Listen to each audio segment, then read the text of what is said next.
Hello everyone and welcome to another tips and tricks videos by yours truly, WardyLive, and today we're going to be talking about how to network with streamers.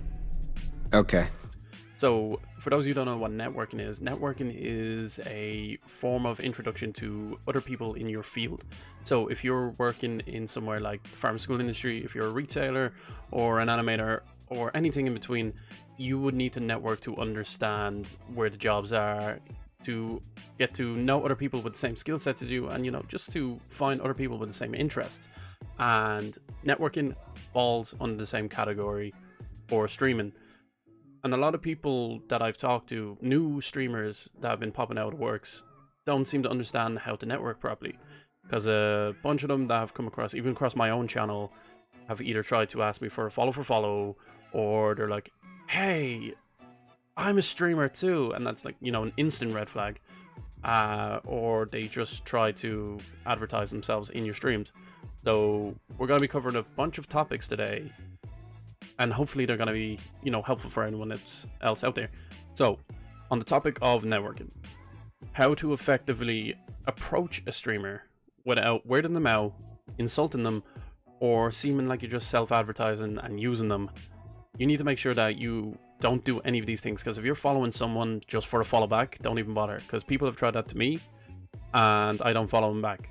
For example, many streamers have come into my channel and they've only come in for like 5 minutes going, hi, I'm from this group and blah blah blah, and like, okay, cool, thank you for the follow, and then a week later they'll unfollow because I haven't followed them back.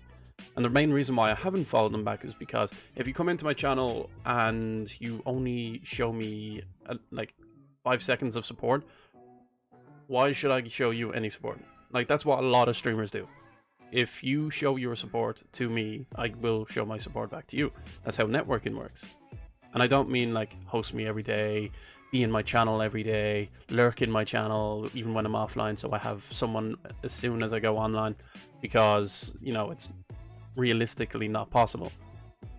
So what I do is that I go into people's channels. Like, there's a bunch of streamers I follow and they follow me back, but the mere fact that I just communicate with them, I treat them like a human being.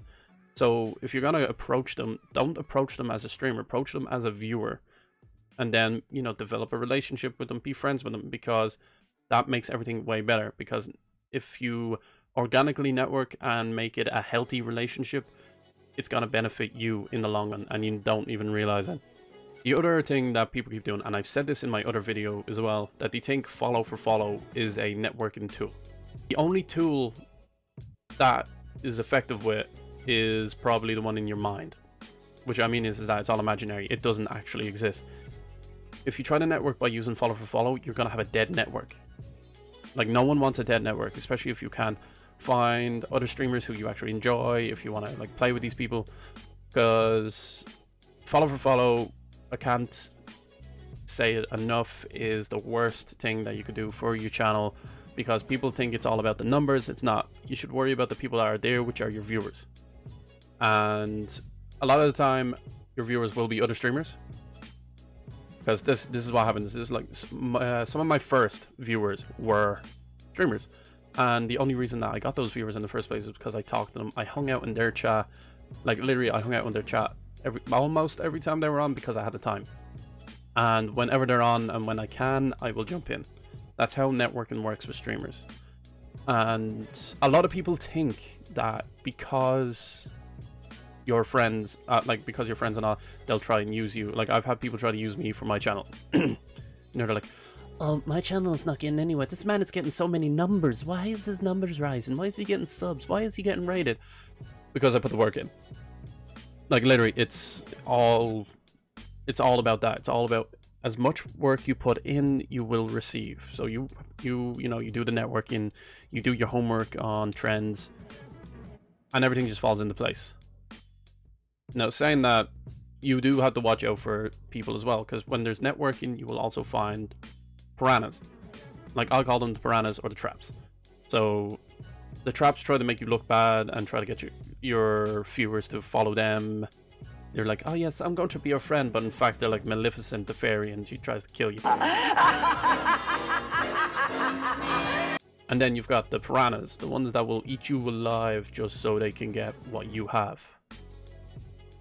and you have to be wary about them. So like, I know who to network with and who not to network with, because I've done this for a while now. And you got to make sure that you're careful with who you network with, because there are people out there with reputations that can hurt you with certain groups. Like, there could be a person who is known for, you know, just going into other people's channels and going, yeah, I'm gonna follow this person, I'm gonna follow you, we're gonna do great. There's communities out there that are toxic like hell, and you will not grow anywhere from them. So you have to be careful where you go. Now, on the topic of communities, you should check out Twitch communities, like any Twitch community, like Twitch streamers, Tsan, or any of the other ones that pop up after this video is uploaded, because they are great to find people, but don't use communities as a crutch.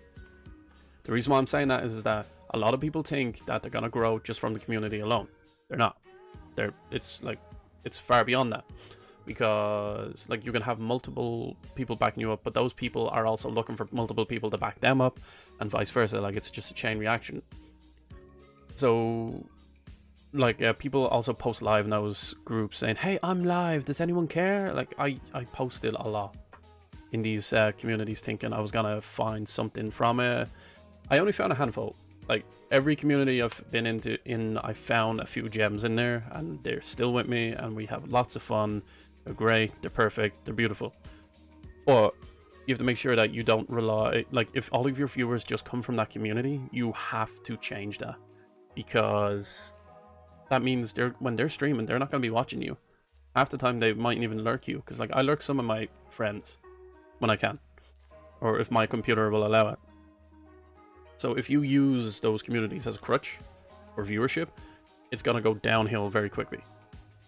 You have to make sure that you gain followers and viewers that are loyal to you, that aren't even streamers. So make sure you do that to further effectively grow the channel. Because like, networking is great, the communities are great, just don't use it as a crutch, because it will ruin you in the long run. Another thing that even I've done as well is trying my best to appease everyone. And this is where the whole crutch comes into play. When I first started streaming, I tried to make sure that everyone was happy. I tried to lurk in their channels. I tried to, you know, communicate with them offline. Like, for example, Discord communities, there's a dime a dozen. Like, I've got one, every one of my friends has one. Then there's the, you know, the communities that shall not be named because they're terrible, and etc, etc. If you go into these communities, make sure you go in as an individual. Don't make sure you are supportive, but you don't A, look like a leech, and B, don't be a doormat. So these are two different things. The leeches will, you know, they're trying to take other people's followers and their viewers, trying to siphon them, bring them in their channel. Then there's the doormat, where everyone gives out to you because you're not helping them or supporting them. And they're like, why aren't you looking at my channel? Why haven't you hosted me? You haven't hosted me in a day, or stuff like that. And trust me, this actually happens a lot, and I've seen it from both sides. So you have to be careful with all these communities. Like, you have to make sure that you have a strong footing. Like, you don't necessarily need to gain their attention, that you just want to talk to them. Like, you want to play a game. It's like when you didn't stream before, and you were just on your Xbox or your PS4, or even in the PC, and you were just playing games, and you and this guy had a laugh in the lobbies, and you decided to play even more. This is what this is. This is literally, like, all of the communities are lobbies with players that you want to meet and see who you will hit off with. And it's beneficial. It actually really, really is. It benefited my channel. It's benefited me as a person, because I got to meet all these people, and we have a laugh. We have so much fun. We don't even, like, when we play, there's no like business strain or stupidity with it. We're not like trying to one up each other in our streams. We're just having fun, and it's normal and it's natural. And that's how networking should be. So remember, when you network, make sure you're friendly, make sure you do it the right way, Don't do follow for follow. Don't go into someone's channel by saying, "Hi, I'm a streamer. I think you should support me," because that's happened to my channel a lot. And don't self-advertise in people's chats or in their discords or in general. Don't bring up streaming, because as soon as you mention, like, if you introduce yourself to me as like, "Hi, I'm a streamer too," I'm like, okay, cool. I see we're not gonna get along, but okay, cool, thank you. Like, when I talk to people, I just like, they're like, "Oh, what are you doing?" It's like, "Oh, I'm just setting up some stuff. That's all. Like, I gotta go do my thing, but enjoy your stream. Bye." Like, I don't even say that I'm gonna stream. I'm just like, "I gotta go do my thing. Bye." And then they discover, holy shit, you're actually streaming. Like, "Oh yeah, I'm just getting my OBS set up," or yeah, or just talk, like, just make it natural. Like, bring it up naturally. Don't bring it up like a whole, "This is me. I am this." Because it's not gonna, it just seems rude. So that's all I have for today. We're going to be making more videos on the topics of streaming. So if you have any other questions that you want me to talk about, like any topics, just let me know in the comments below. And yeah, thank you for watching. Don't forget to hit the subscribe button, hit the like. You know, just be an amazing person. And I'll see you all again. Ciao, ciao.